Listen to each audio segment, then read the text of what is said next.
자, 요즘 참 경제 상황 보면요, 씁쓸할 때가 많습니다. 어찌 보면 내 노후는 이제 정말 국가가 보장해주지 않는다라는 걸 알고 있는 상황입니다. 이런 상황에서 내 노후를 대비하고 우리 스스로 자구적인 노력을 해야 될 때가 된 것 같습니다. 열심히 한 푼 두 푼 모아서 10억 언저리까지 왔던 사람들, 이런 사람들조차도 도대체 이 돈을 어디다 굴려야 될지 이거 판단 내리기도 참 어렵습니다. 자꾸 양극화되고 있는 자산시장에서 많은 걱정들 하시는 분들에게 조금이라도 답을 줄 수 있게끔 준비를 해봤는데요. 부디 도움되셨으면 하는 바람입니다. 고맙습니다. 여의도 맨션 구독자 여러분, 안녕하십니까? 박정호입니다. 안녕하십니까, 조PD입니다. 형님, 바야흐로 AI의 시대입니다. 맞아. 돌이켜보니까 가슴이 아프지만 여러 번의 그 투자 기회가 있었는데 그렇지. 제가 이제 뭐 정확히 잡질 못했습니다. 아직까지. 예, 앞으로 좀 좋은 기회가 있을까요? AI는 사실 많은 사람을 다시 한번 진짜 우리나라로 따지면 제2의 이병철, 제2의 정주영, 제2의 그 네이버 설립자, 카카오 설립자, 이런 사람들을 또 한번 만들어낼 수 있는 타이밍인데, 이번에는 내 생각에는 용준이 네가 아직 그 기회를 못 잡았다는 게 아니라 앞으로 너에게도 기회가 100번 이상이 올 거고, 그리고 이제부터 AI가 가져다 줄 기회들이라는 건 너나 나 같은 일반인들에게도 기회가 굉장히 커진다는 게 이 AI 투자의 장점이에요. 좀 구체적으로 좀 얘기해 주세요. 사실 우리나라에서 대표적인 부자 한 명 이름 대세요. 그럼 너 누구 떠오르니? 뭐 이재용? 이재용. 자, 그 다음에 미국의 대표적인 부자 한 명 떠오르라고 하면 너 누구 떠오르니? 뭐 제프 베조스나 뭐 일론 머스크, 뭐 미국인지는 모르겠지만 그분들의 직업의 공통점이 뭐야? 그냥 기업인이지. 기업인. 예. 자, 말 그대로 큰 돈을 벌려면 예전에는 조직이 있어야 돼. 그러니까 나 혼자서 열심히 해가지고 벌 수 있는 금액이라는 건 사실 한계가 있어.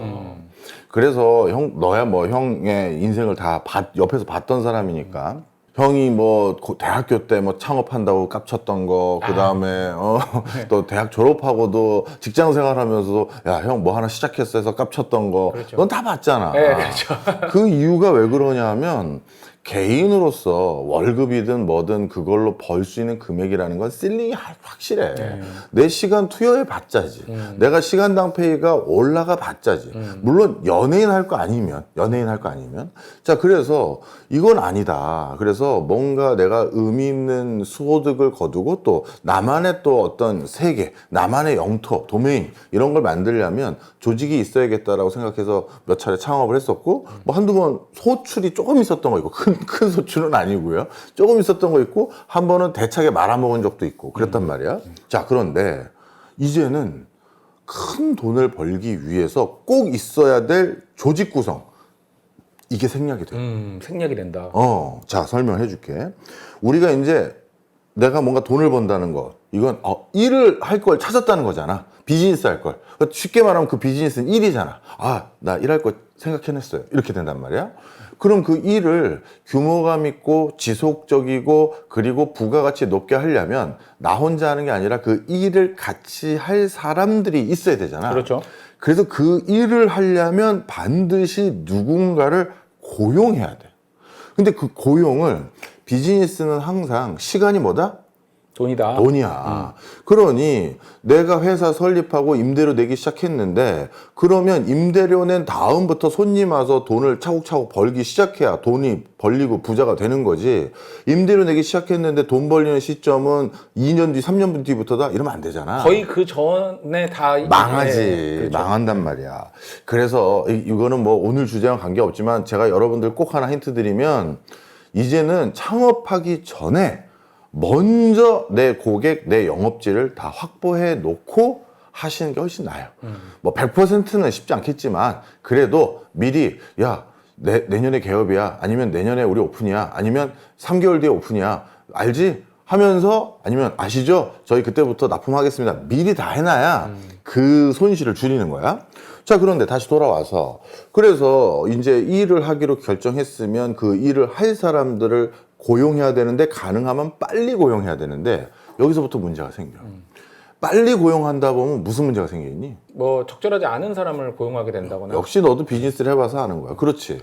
적임자, 최적자가 아닌데 그냥 아 이거 큰일 났네. 내일부터 시작해야 되는데 그러면 할 수 있다고 하셨으니까 하시죠 했는데 하나도 할 줄 몰라. 그렇죠. 그러면 우리나라 같은 경우는 알잖아. 특히 고용과 관련돼서 규정이 세서 좀, 쉽게 못 잘라. 예, 유연하지가 못하다는 그래. 평가를 많이 듣고 있죠. 그래, 그건 사실이지. 이건 장단점은 있지만 네. 고용주 입장에선 이 사람은 정말 아닐 것 같다라는 생각이 들었는데 내보내기가 쉽지가 않다고. 그렇죠. 자, 그 다음에 빨리 뽑는 과정에서도 리스크가 늘어나는데 또 하나가 더 있어. 바로 이제 내가 큰 돈 벌려면 많이 뽑아야 되는데 많이 뽑다 보면 또 무슨 일이 생겨? 똑같은 일이 생기지. 예. 적임자는 솔직히 3명인데 필요한 사람 10명이야. 예. 그럼 쟤는 아닌 것 같은데 쟤도 지금 이 자리는 채워 넣어야 되고 예. 이렇게 되는 거잖아. 회사라는 게 계속 성장하고 계속 잘 될 수는 없잖아요. 그렇지. 자, 그러다 보니까 예전에 내가 회사를 차렸다, 일을 한다, 비즈니스를 한다라고 하면 그 다음에 곧바로 고민해야 되는 게 누구를 고용하는 게 그 다음 수순이라고. 그러다 보니까 그 고용하는 거 자체는 돈을 버는 행위가 아니야. 그렇죠. 돈을 벌기 위한 부수적인 행위야. 그러니까 그 고용에 내가 시간을 불필요하게 들이지 말고 최소화하고 고객 한 명이라도 그 시간에 더 만나고 거래처 하나라도 더 발굴하는 게 나에게 이득이잖아.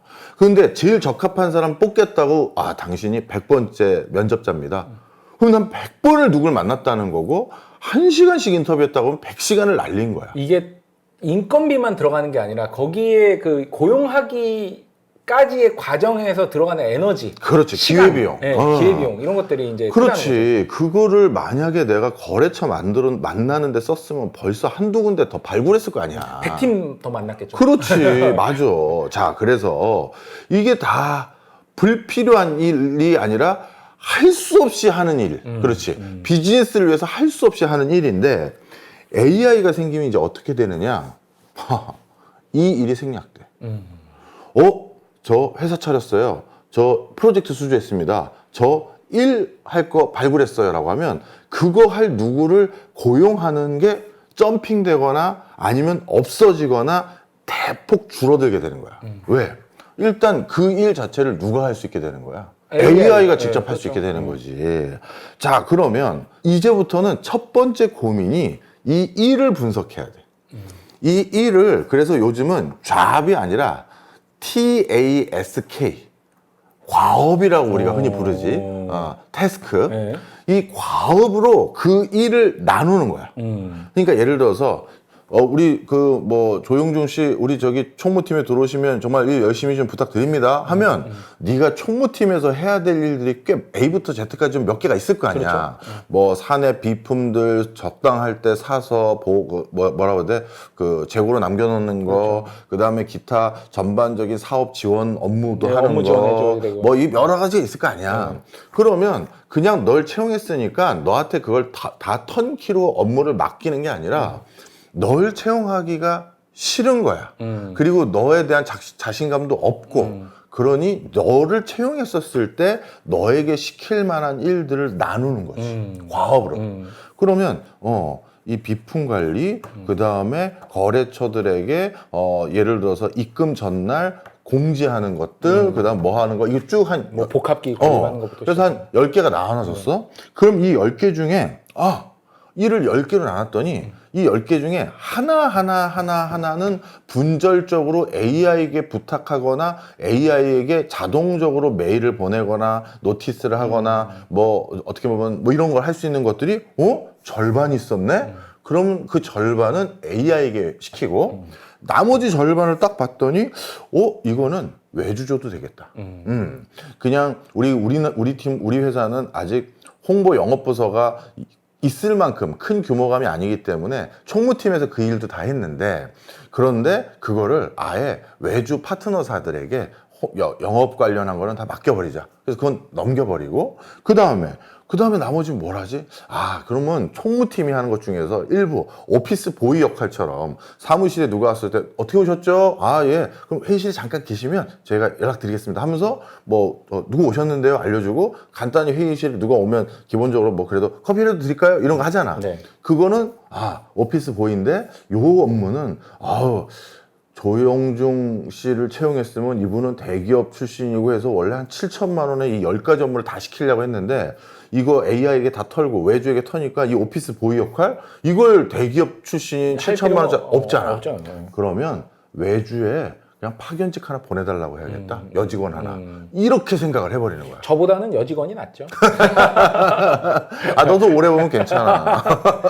자, 그래서 업을 세분화하는 게 요즘 모두 AI 도입되고 나서 굉장히 글로벌 탑 티어의 기업들이 하는 일이야.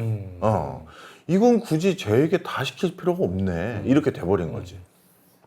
그러면 극단적인 인건비가 줄어들겠죠. 그렇죠.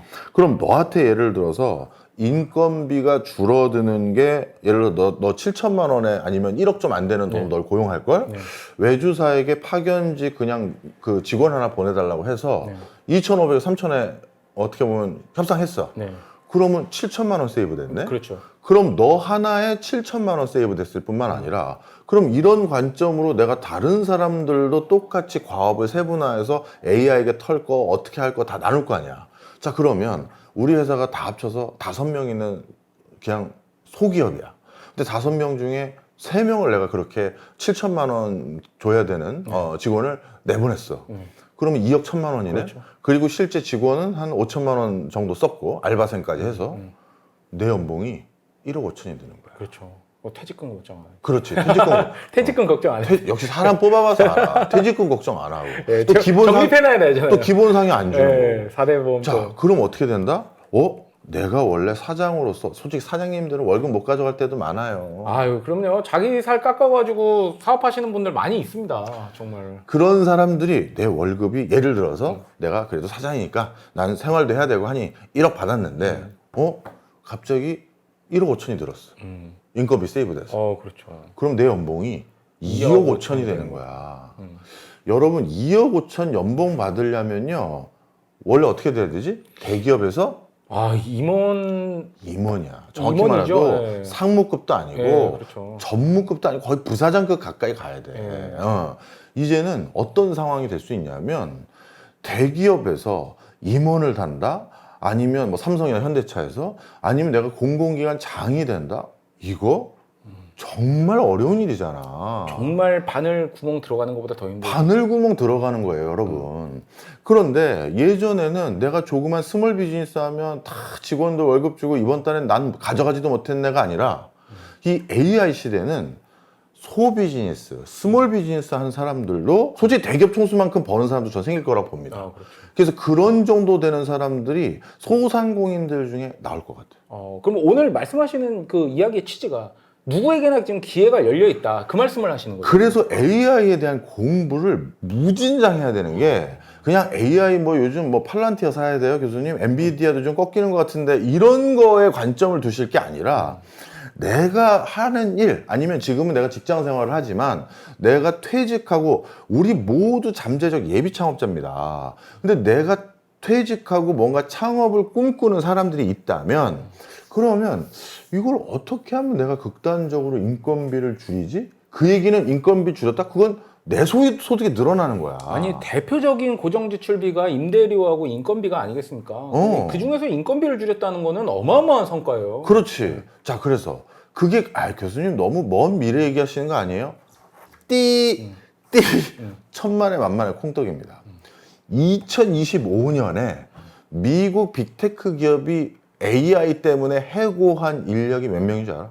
AI로 과업을 분절하면 사람 안 써도 되겠다는 확신이 있는 그 글로벌 탑티어에 즉 AI를 제일 먼저 이해하고 활용하고 있는 빅테크 기업들은 올해 10만 명을 해고했다고. 그러면 빅테크 기업에 재직하고 있는 사람들이면 연봉이 그것도 미국이잖아. 평균 언저리 3억에서 한 5억 사이가 될 거란 말이야. 그렇죠. 그럼 3억이라고 해보자고. 3억에 10만 명 세이브했어. 야, 바로 계산이 안 나오는 거 보니까 굉장히 큰 수가 나올 것 같아요. 그럼 그 다음 일이 뭐겠어? 인건비 세이브한데 기여한 누군가 있을 거 아니야. 그렇죠. 걔 성과급인 거지. 그렇죠. 뭐 회장님 계세요? 그래서 누구예요? 저 개발 2팀 누구입니다. 웬일이야? 이번에 5천 명 내보내셨던데 그래서 그렇지. 그거 어떻게 내보낼 수 있게 되는지 아시잖아요. 제가 개발했잖아요. 저희 팀이 했습니다. 네. 아 그렇지. 아 자네 팀이 했지. 뭐야 끝이에요?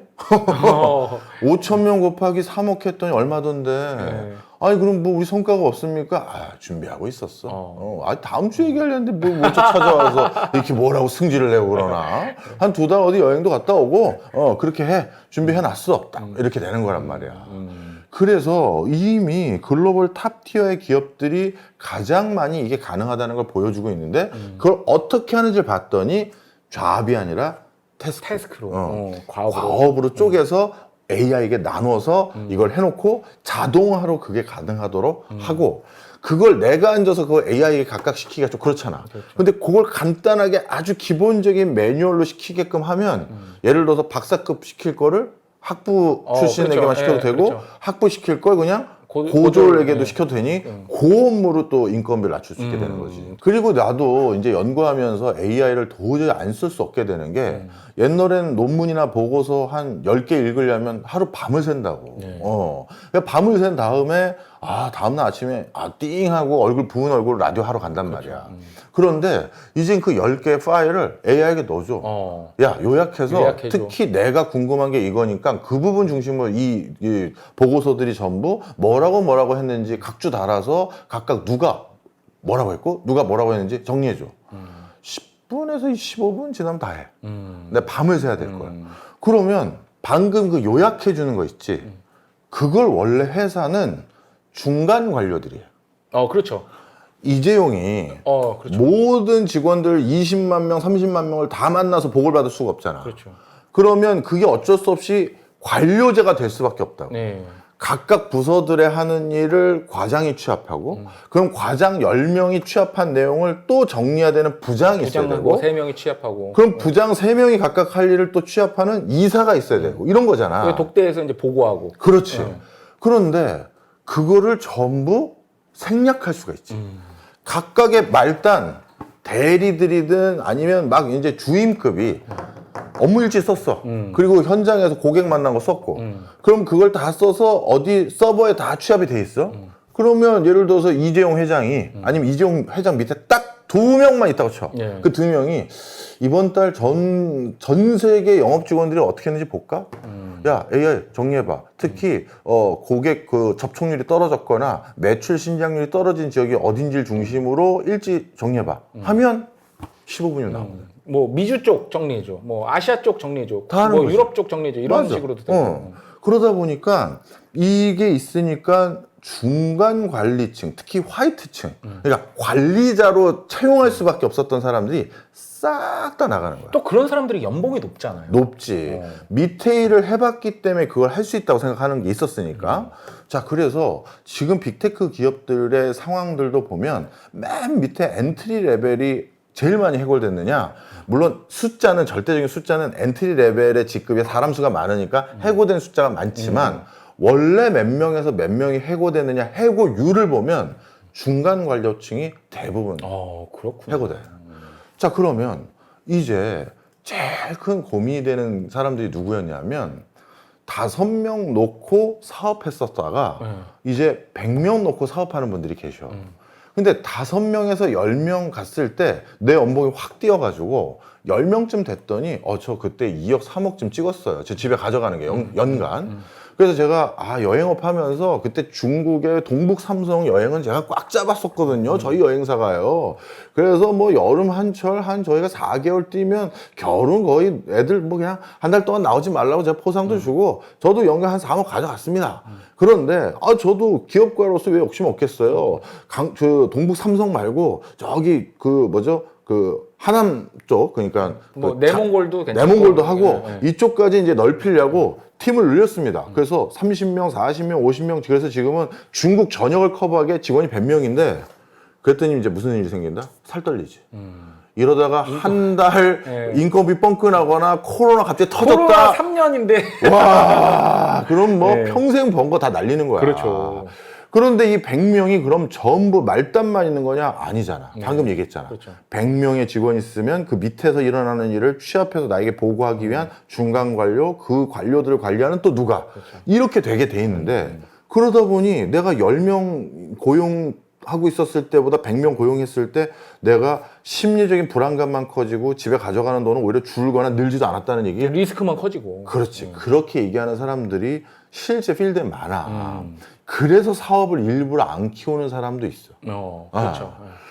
그래서 직원 숫자를 많이 뽑는 조직이 돼도 돈을 더 많이 버는 게 아닌데, 그렇죠. 그런데 이 AI는 중간 관료도 생략할 수 있고 뭐도 생략할 수 있기 때문에, 자, AI 반드시 공부하셨으면 좋겠어요.